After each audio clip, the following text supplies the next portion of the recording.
That's a gay-ass podcast. What? That's a gay-ass podcast. What? A really, really, really gay podcast that we call That's a Gay-Ass Podcast. That's a gay-ass name for a gay-ass podcast. Matt, I've been a fan for many years, and that is why I decided to wear one of my sluttiest chemises for you on this gay-ass podcast recording. Thank you so much for coming on. Mention it. Thank you for having me. I love the chemise.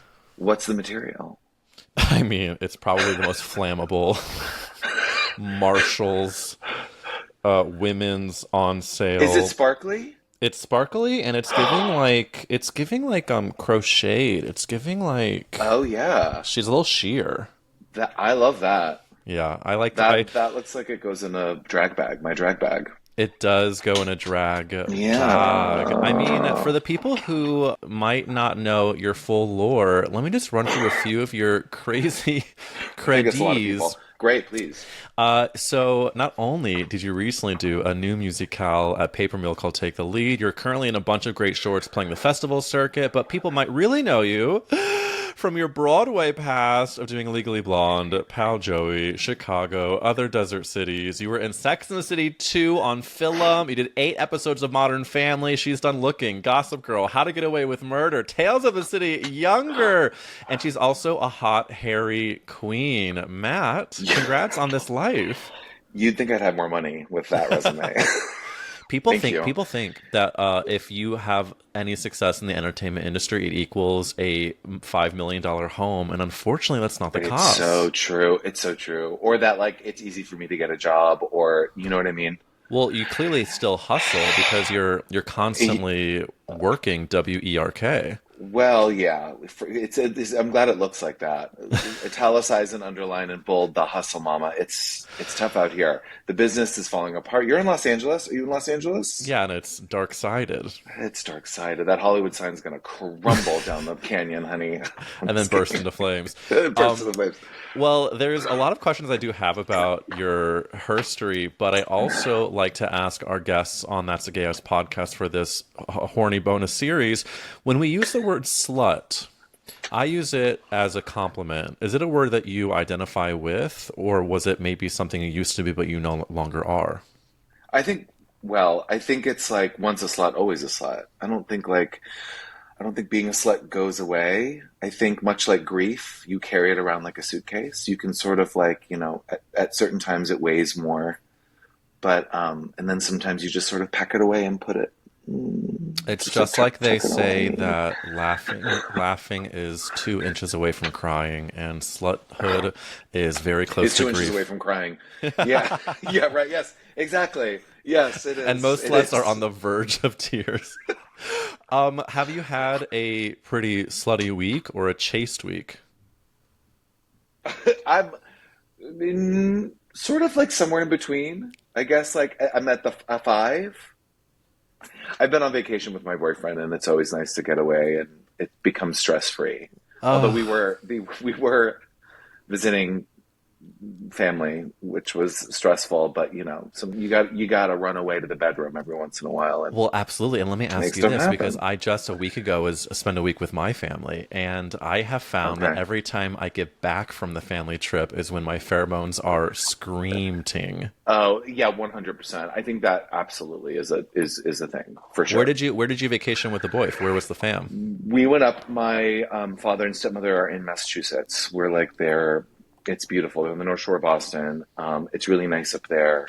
The relationship is a bit tense. It's a little fraught, but we work through it. We breathe through it. We avoid certain topics. Yeah, tell me, is the category of fraughtness that they are MAGA, that they are not so secretly homophobic, that they're MAGA. Oh, yeah, it's really fun.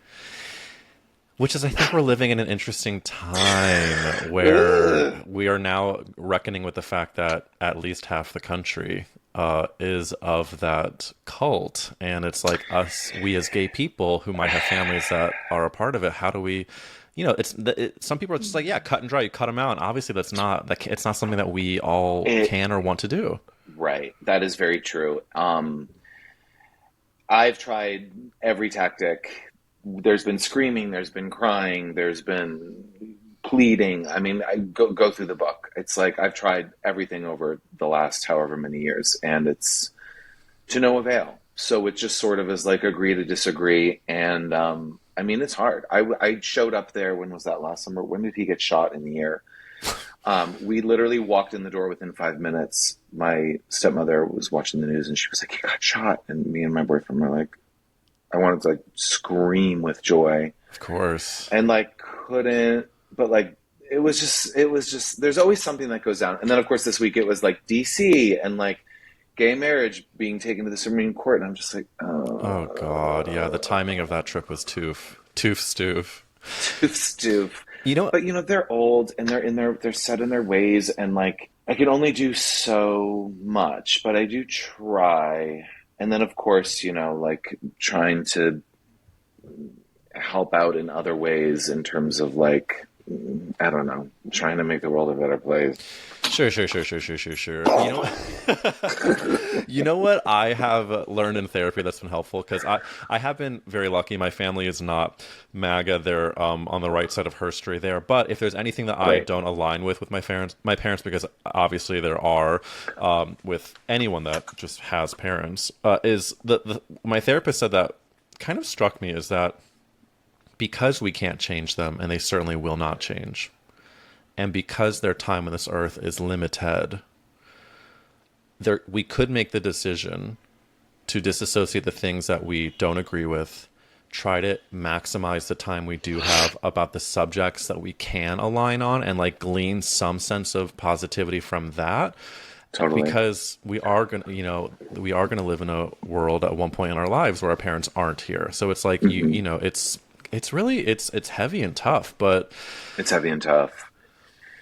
It is. It's very heavy and tough. And it's like my boyfriend said, he's like, you know, I think spending time with them, I haven't seen them in a year. And just to be clear, my father and my stepmother is one, and then my mother and my stepfather are another, and they're very liberal. And so it's a weird divide there. Yeah. But, you know, my boyfriend said something very smart, which was like, you know, like you haven't seen him in a while, everything that's going on, you just attach to him. And so it's just like, you paint this picture of him being this monster, and like spending time with him will humanize him. And it did, you know, it was sort of like, I went in there being like, I'm going to talk about this, and I'm going to talk about this, and I'm going to bring this up, and I need to prove this point, and blah, blah, blah. And I had like a list, and I was like, here we go. Like, this is what, and it just like all went out the fucking window the second I showed up. And I was like, that's not how to do this. Like, it's just, you have to like keep a distance. You have to connect when you can connect. You have to like, you know, he's getting old, and he is old. And it's like, how do we enter this next chapter of absolutely life? Absolutely. And you know what? Yeah. Sometimes I think it's weird as gay people too, to like when you grow up being closeted, and then when you do come out and you're like, well, I want to live a very honest, open life, and then you find yourself in scenarios where you're not allowed to be fully honest and open. It's like, well, wait a minute. This is sort of counter to what my entire ethos is as a gay ass adult, which is sort of a mind fuck. But listen, I'm obsessed with your honesty about family shit, and of course with your gay ass journey professionally. It would be against my religion not to talk about Legally Blonde. You were a part of the original Broadway production. You of course filmed the MTV airing of the show, which I would say radicalized me in my hometown of St. Louis, Missouri. How does it feel to be a part of history? Wonderful. It's truly a highlight of my career. I think it was my favorite theatrical experience for sure, if not my favorite like professional experience, period. You know, Jerry Mitchell, it was his Broadway directorial debut. Yes. And not to say that he never puts 130% into everything, because he does, but I think there was that energy of like, he was like, I have something to prove in this arena. And Larry and Elle, who wrote the music and lyrics, and Heather, who wrote the book, just were so smart. And I think that I remember being at the first audition, and, you know, this was coming out of like, I had just lived with some roommates in Boston before moving to the city. And it was like, we'd always be like, oh my God, you guys, like just making fun of like that typical white girl thing, which at that time was like very funny and very like in vogue. And I remember showing up to the audition and seeing like sides that the girls were singing, and the song was just like, oh my God, you guys, one word. And I was like, oh, this is going to be brilliant. Like, this is going to be so funny. Like, they get it. They get it. And I was like, I need to be a part of this. And it was brilliant. Jerry puts together people who know how to have fun. And like, he says this, he's like, at the end of the day, like, I can hire really great people, but at the end of the day, I also want to be able to have dinner with them and like laugh. And we all fucking laughed so much. We had so much fun. We worked so hard. We partied so hard. It was a great group. And it was like such a blast from soup to nuts. And the filming of the MTV thing was so bizarre because I remember at the time people in the community was like, there was like a sense of like, why would you do that? How dare you? Like, don't tape it. Like, people aren't going to come to the theater anymore if you film it and you're going to watch it at home. And I was like, part of me was like, maybe they're right. Like, maybe this is bad. Like, should we be doing this? And then, of course, it was the exact opposite. And like, well, God forbid, God forbid you break the mold and do something out of the norm. I just remember like the feeling of watching Bailey Hanks versus Autumn Hurlburt. Yeah. And then when Bailey got it, I was like, you know what? I get why she got it. But then cut to like, she makes her Broadway debut. She does the show, and now she's like, isn't she like pretty much out of the business? I think she's out of the business. Which, like, God bless her, you know? It's not, honey, it is not for everyone. It is hard out here. Yeah, and I think I saw that she was like, she either like directed a production of it or like did a production of it in like Alabama or something. I'm like, you know what? That's that's kind of badass. And then Autumn, meanwhile, just led. I know it was a total flop, but at least she, you know, she's showing her gorgeousness on stage still. I really wish I had gotten to see her go on. You're talking about the Tammy Faye? Yeah. Yeah. I really wish I'd gotten to see her go on. I know, she's so talented. I love her. She's, oh my God. And then the fact that The Search for Elle Woods was like yet another extension of the Legally Blonde universe. If you go from like Broadway production, which already people gave shit to because it was one of the first, like, oh, let's take a modern hit movie, right, make the musical, oh, it's going to be hack and bad, and of course it was incredible. But then to go from like taping it on MTV and then doing a competition show, it's just like wild. Just so good, so good. America's Next Top Model as a search for the next Elle Woods, like, you know, the model for that, it's brilliant. And they made those poor girls do choreography and like stilettos on the cobblestones, honey, in Dumbo, and the streets of Brooklyn. On the streets of Brooklyn. Were you a part of the search for Elle Woods at all? No, and I was so mad. I kept waiting for the day they'd call and be like, okay, we're going to do this scene now. We're going to do... And they never fucking did. They're like, okay, Matt, we're going to do this scene, but the girls are going to have peanut butter in their mouth. Like, something so mean. Yes! That's what we want. Like, you know, in Top Model, when they're walking on the runway and the clocks and they all get... I was like, I want that. Yeah. There's also the Top Model clip of they're doing like, they have to walk through a full party and they have to do an ad, and it's the best, of course. It's all just high camp. Yeah. Oh God, it's so iconic. Well, you also, I find so iconic that you're also part of gay lore with Sex and the City too. Right. Are the rumors true that you were in the wedding chorus? Yes, I was. Yes, if you look really, really hard in one scene, you could see me out of focus in the background. But it was such a blast. It was so many of us. It was like Andrew Rannells, Paul Kanan, Max von Essen, Nick Adams, Ben Hughes. Like, it was like anyone who was on Broadway at that time was in it. And then Liza Minnelli was performing at the wedding. Yeah, performing Beyonce nonetheless. And we were like, what? If you like it, then you should have put a ring on it. And I mean, that woman showed up and did the thing. She gigged the out. And like, it was incredible. I mean, it was so fun. I mean, that scene was so long. We filmed it for like a week at a soundstage in Brooklyn. It went on forever. And then they were off to Abu Dhabi. You know, it was like, we're so excited we're going to Abu Dhabi next week. We can't wait for this international travel. Were you off camera, all just like kikiing in your trailers? Were you sucking dick with the chorus boys? What was happening off cam? I'm sure some people were. No, you know what? We didn't have trailers. That's so sweet that you thought we had trailers. They shoved us in like a dressing room that was like a, you know, all of the whatever, and that we'd go back to. No, we were all pretty professional. I mean, maybe some people snuck off and did something. I don't know. I wasn't a part of it. But it was, I remember it being that thing where, you know, they would bring us all to set and then Michael would like handpick certain people to be like, and to watch certain people like try to grab for the front, you know, like who was going to like, Michael, and like, you know, do that thing, which you have to do. You have to network, you have to listen, you have to kiss butt, you have to do all that thing. I was sort of like more of a, as I tend to be, which is, could afford to be a little more forward, but you know, in the back a little bit, sort of just letting the girls Can I tell you though that you and I align on that, and I, not to now make your Liza Minnelli story about me, but I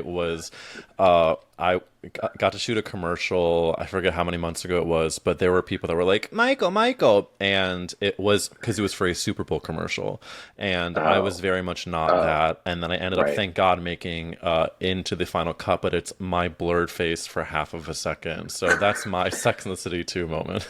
Okay, but did the check clear? The check cleared. Thank you. That's all we care about.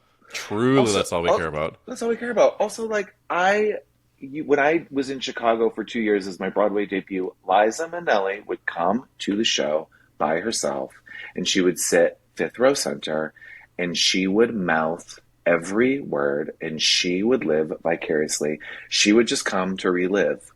And that's my Liza Minnelli moment. And then she would come backstage every time, and she'd come up to you and hug your cheeks and be like, "You were incredible." She had no idea who I fucking was. "You were so incredible."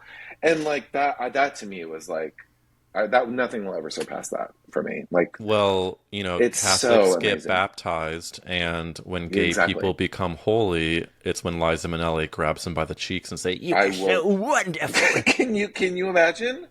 I turned to dust. I turned to gay dust. I'm so happy for you, because a win for you is a win for us all. And Thank you know, you also have Eric. another big win, which is that you know Murray Bartlett, and he comments on a lot of your posts. And I want to know, how does it feel to be acquainted with one of the sexiest men alive? Great, intimidating, powerful, scary, wonderful, warm. I love that man to death. He is. People are always like, "Is he really like so?" I'm like, he is the nicest person He seems you will like ever it. meet. He's such a fucking doll, and he's so talented, and he works so hard, and he's so generous. And I remember having dinner with Michael Landon, who created Looking, after, like, this was years after we had done it, and I was like, you know, Michael, I'm just like really struggling out here in LA. I'd moved to LA, and I was like, I'm just having, you know, he was like, you should call Murray. Like, Murray's in the same boat. Like, he's really going through it. No one's hiring him. Like. And so Murray and I would get together and sort of bitch, and then we got to do Tales of the City together, where we were boyfriends again. I was like, this is so Bashert and incredible and lovely. And we had so much fun. And then I think it was COVID, and then White Lotus was like one of the first shows that filmed in COVID, I think. And I think I went to P-Town, and he was like about to go shoot it. And like, I was like, Murray, this is it. Like, this is going to be it. This is Mike White. Like, this show's going to be huge. He was like, oh, I don't know if it, I don't think it's going to. And I was like, no, like, this is going to launch you. And then the next time I saw him, like, the show had come out, and we were out in New York, and we had seen a movie, and we were out at Lincoln Center, and people were like, and like, he couldn't even get on his bike to like go home, and I was just like, isn't that wild to go from the two of you sort of commiserating in LA, which I have also done with so many friends, and then to then see him blow up so deservedly. So, and a part of a show that, I mean, come on now, not only is his performance incredible, but then he gets to eat ass on camera, like, and then become like a part of the cultural conversation. Well, that's why he took the job. Ultimately, he's a storyteller of tongue in hole. Well, it's also my job on this podcast to ask some horny questions. So if you don't mind, I would love to ask you, Matt, on your slut journey, would you say that you grew into your slutdom organically as you got older, or did you start young? I started young, baby. And can you give us the United State in which you were slutting it up as a young person? Massachusetts, where I'm from. So were you like sucking DL guys? What were your first slutty experiences? For the rest of this interview, head to Substack, linked in the description, where Matt and I talk about open relationships, slutty origin stories. Matt tells a story about how he met his boyfriend that is so beyond romantic, and it spans decades. You can also watch bonus episodes with Mikey Graceffa from Death Becomes Her, Isaiah Rutledge, Sunset Boulevard's Jimin Moon. We have Derek Cage, Patrick, Nick, Thanos, Mark. They're all hot. The stories are amazing, and you should go check it out at substack.com/@EricWills, linked in the description. I love you. Bye.